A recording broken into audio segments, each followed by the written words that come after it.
55க்கும் மேற்பட்ட எளிய உழைக்கும் மக்கள், குறிப்பாக தலித் மக்கள் இறந்து போயிருக்கிறார்கள். திராவிட மாடல் அரசுக்கு யோக்கியதை இல்ல. சமூக நீதி பேசுகின்ற அரசு சாவுக்கு பதில் சொல்ல வேண்டும் என்ற பொறுப்போடு குறிப்பாக முதல்வர்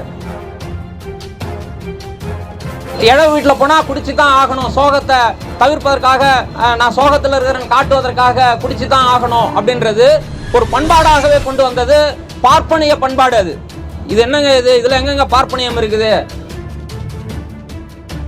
பூரண மதுவிலக்கு அப்படின்னு சொன்னாலும் திமுக அரசு அதை உடனடியாக செய்யணும் அப்படின்றதுல இங்க இருப்பவர்களுக்கு யாருக்கும் மாற்று கருத்து இருக்க முடியாது. ஆனால் அதை செய்ய மறுப்பதற்கான இடம் எங்க இருக்குதுன்னு பாத்தீங்கன்னா அது கார்ப்பரேட் நலனில் அடங்கி இருக்கிறது.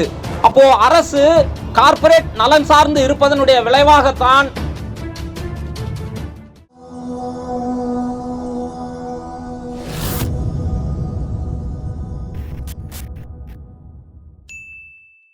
கள்ளக்குறிச்சியில் கருணாபுரத்தில் கிட்டத்தட்ட 55க்கும் மேற்பட்ட, இப்போதைய நியூஸ், 55க்கும் மேற்பட்ட எளிய உழைக்கும் மக்கள், குறிப்பாக தலித் மக்கள் இறந்து போயிருக்கிறார்கள். இது திராவிட மாடல் அரசுக்கு யோக்கியதை இல்ல. சமூக நீதி பேசுகின்ற அரசு இந்த சாவுக்கு பதில் சொல்ல வேண்டும் என்ற பொறுப்போடு குறிப்பாக முதல்வர் நான் பொறுப்பேற்றுக்கிறேன் அப்படின்னு சொல்லியிருக்கார். இன்னொரு பக்கம் கடந்த ஒரு வருடத்திற்கு முன்பு, அதாவது 2022 மரக்காணம் பகுதியில் இதே போல 37 பேர் இறந்து போயிருக்காங்க. அவர்களும் விஷ சாராயம், கள்ள சாராயம் சொல்லக்கூடிய இந்த சாவு தான். அப்போ இந்த சாராயம் அப்படின்ற இந்த போதைக்கு குறிப்பாக எளிய உழைக்கும் மக்கள், விளிம்பு நிலை மக்கள், அடித்தட்டு மக்கள், குறிப்பாக தலித் மக்கள் ஏன் பழக்கத்துக்கு ஆளாயிருக்கிறாங்க அப்படின்றது தான் முதல் கேள்வி. இவர்கள், நீங்க இந்த 2 சம்பவத்தையும் பார்த்தீங்கன்னா இந்த எண்ணிக்கை உயர்வதற்கான காரணம் தொடங்கின இடம், ஒரு இறப்புக்கு போறாங்க, அங்க குடிக்கிறாங்க, அங்கேயும் விஷ சாராயம் சப்ளை செய்யப்பட்டிருக்கு. இந்த மெத்தனால் கலந்த சாராயம் சப்ளை பண்ணப்பட்டிருக்கு. அப்போ இறப்பில் சாராயம் சப்ளை பண்றது அப்படின்றது ஒரு பண்பாடாகவே இருக்குது.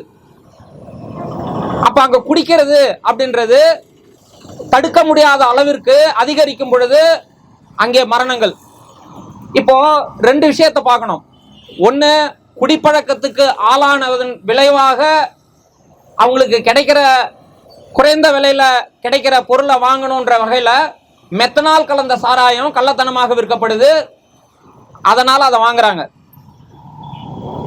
இப்போ இந்த பண்பாடு இருக்குது இல்லைங்களா, இந்த பண்பாடு தான் பிரச்சனை. குடிப்பழக்கத்துக்கு ஆளாக்கப்படுவது சரி அப்படின்னு சொல்லி சினிமாவில் தொடர்ந்து நம்ம பார்க்குற சினிமாக்கள்ல ஒரு பிரச்சாரத்தை, ஒரு கருத்து பிரச்சாரத்தை பெரிய ஊடகம், மாஸ் மீடியான்னு சொல்லக்கூடிய இந்த ஊடகங்கள் தொடர்ந்து செஞ்சுக்கிட்டே வராங்க. எல்லா ஹீரோக்களும் குடிகாரர்களா இருக்கிறாங்க. அவங்க அதுக்கு பல்வேறு காரணங்கள் சொல்றாங்க. இப்படி சரியான காரணங்கள் சொல்லி அதை நியாயப்படுத்துவதன் மூலமாக குடிப்பது தவறில்லை என்ற ஒரு குடி நோயாளிகள் உருவாக்கப்படுவதற்கு அடிப்படை இங்க மாஸ் மீடியான்னு சொல்லக்கூடிய சினிமா ஒரு முக்கிய காரணம். 2வதாக, இந்த பண்பாட்டை உருவாக்கியது இழவு வீட்டில் போனா குடிச்சுதான் ஆகணும், சோகத்தை தவிர்ப்பதற்காக, நான் சோகத்தில் இருக்கிறேன்னு காட்டுவதற்காக குடிச்சுதான் ஆகணும் அப்படின்றது ஒரு பண்பாடாகவே கொண்டு வந்தது பார்ப்பனிய பண்பாடு. அது இது என்னங்க, இதுல எங்கெங்க பார்ப்பனியம் இருக்குது? இழவு வீட்டுக்கு போனா ஒரு இரங்கல் கூட்டம் நடத்துவதாக என்றால் அங்க ஒரு பொது ஒழுங்கு இருக்கும். அந்த பொது ஒழுங்கு இல்லாத போது இறந்தா அவனை கழுவணும், இறந்து போன பணத்தை இதெல்லாம் செய்யணும் அப்படின்னு சொன்னா அதுக்கு அந்த சடங்கு செய்வதற்கான இடத்திலே சாராயம் தொடங்குது. குடிச்சாதான் இதெல்லாம் செய்ய முடியும் அப்படின்ற அந்த மனநிலைக்கு அவர்கள் இயல்பாக தள்ளப்படுகிறார்கள். எப்படி சாக்கடையில மலமன்ற தொழிலாளி அல்லது அடைப்படுக்கக்கூடிய தொழிலாளி இந்த நாத்தத்தை பொறுக்க முடியாம நான் குடிச்சே ஆகணும்ன்ற ஒரு மனநிலைக்கு தள்ளப்படுகிறார்களோ, அதே போல இந்த பார்ப்பனிய சடங்கு முறையின் விளைவாக அவர்கள் குடி நோயாளிகளாக மாற்றப்படுகிறார்கள். இந்த 2 அம்சம் இருக்குது. அப்போ இந்த 2 அம்சங்களை நம்மை போன்ற வீதியில் களத்தில் போராடக்கூடிய அமைப்புகளால் மட்டும்தான் மாற்றுவதற்கு முடியும். அப்போ பண்பாட்டு ரீதியாக ஒரு பார்ப்பனிய பண்பாட்டில் சிக்கி கொண்டவர்களும் போதை கலாச்சாரத்தில் குறிப்பாக மாஸ் மீடியான்னு சொல்லக்கூடிய சினிமா, இந்த சினிமா அத்தனையும் பெரிய பெரிய கார்ப்பரேட் நிறுவனங்களால் உருவாக்கப்படக்கூடிய சினிமா பட தயாரிப்புகள். இவர்கள் எதை உருவாக்குறாங்க, எதை கலாச்சாரமாக உருவாக்குறாங்க, எதை பண்பாடாக காட்டுகிறார்கள் என்று சொன்னால் குடி நோயாளிகள் உருவாக்குவதை பண்பாடாக காட்டுகிறார்கள். இதனுடைய விளைவாகத்தான் இப்படிப்பட்ட மரணம். இது 2 விஷயம். இது இல்லாமல் எந்த ஒரு அரசும் குடிக்கு எதிராக எந்த ஒரு நடவடிக்கையும் பெருசா மேற்கொள்வது இல்லை. பூரண மதுவிலக்கு அப்படின்னு சொன்னாலும் திமுக அரசு அதை உடனடியாக செய்யணும் அப்படின்றதுல இங்க இருப்பவர்களுக்கு யாருக்கும் மாற்று கருத்து இருக்க முடியாது. ஆனால் அதை செய்ய மறுப்பதற்கான இடம் எங்க இருக்குதுன்னு பாத்தீங்கன்னா அது கார்ப்பரேட் நலனில் அடங்கி இருக்கிறது. அப்போ அரசு கார்ப்பரேட் நலன் சார்ந்து இருப்பதனுடைய விளைவாகத்தான் இங்கே குடிப்பழக்கம் ரொம்ப இயல்பாக மாற்றப்படுகிறது. ஏன்னா சாராய ஆலயம் நடத்துபவர்கள் பெரிய பெரிய கார்ப்பரேட் முதலாளிகள். அவர்கள் திமுகவுக்கு குறிப்பாக தேர்தலின் போது பணம் கொடுக்கிறவங்களா இருப்பாங்க, தேர்தல் நிதி கொடுப்பவங்களா இருப்பாங்க. அப்ப அவர்களுக்கு இசைவாக, ஒரு கார்ப்பரேட்டுக்கு இசைவாக அவர்கள் தனது கொள்கையை வகுத்துக் கொள்கிறார்கள். அப்போ மக்களை கொல்லுவதில் கார்ப்பரேட்டுக்கு ஆதரவான அரசின் கொள்கை தான் முக்கிய காரணம்.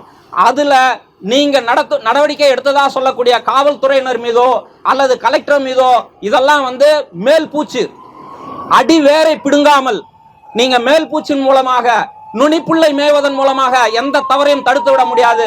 எனவே கள்ளச்சாராய சாவுகளுக்கு அரசின் கொள்கைகளே முதன்மையான காரணம்.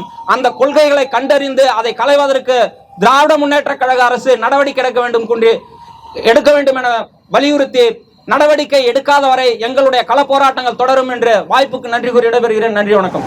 கண்டிக்கின்றோம் கண்டிக்கின்றோம் கண்டிக்கின்றோம் கண்டிக்கின்றோம் தமிழக அரசை, காவல்துறையை, மது விலக்கு நிர்வாகத்துறையை வன்மையாக கண்டிக்கின்றோம். கள்ளக்குறிச்சி மாவட்டம் கருணாபுரம் பகுதியில் விஷச்சாராயம் குடித்து 50க்கும் மேலான உழைக்கும் மக்கள் மாண்டு போக காரணமான திமுக அரசே, பதில் சொல் பூரண மது விலக்கு என்று சொன்ன வாக்குறுதிக்கு பதில் சொல். கள்ளக்குறிச்சி மரக்காணம், செங்கல்பட்டு மதுராந்தகம், தஞ்சாவூர் குடந்தையன கடந்த ஆண்டில் பலியான கள்ளச்சாராய சாவுகள் மறந்திடுச்சா கல்வராயன் மலையெங்கும் கள்ளச்சாராயம் காய்ச்சுவது காவல்துறைக்கு தெரியாதா? ஏவா வேலுக்கு புரியாதா? கைது செய். கள்ளச்சாராய சாவுக்கு காரணமான கலெக்டரை, பின்புலமான போலீஸை உடனடியாக கைது செய். சஸ்பெண்ட் டிரான்ஸ்ஃபர், துறை மாற்றம் என்பதெல்லாம் கண்துடைப்பு. கள்ளச்சாராய விற்பனையில் கட்சி பேதம் இல்லாமல் காவல்துறையின் செல்வாக்கோடு கல்லா கட்டும் துரோகிகளை உழைக்கும் மக்கள் ஒன்று சேர்ந்து விரட்டி அடிக்க வீதிக்கு வருவோம். கள்ளச்சாராயம் நல்ல சாராயம், கஞ்சா குட்கா எல்லாமும் சமூகத்தை சீரழிக்கும். போதைதான் மது போதை ஒழிப்போடு மத போதையும் ஒழித்திடுவோம். பூரண மது ஒழிப்பை இலக்காக்கி போராடுவோம். பூரண மது ஒழிப்பை இலக்காக்கி போராடுவோம்.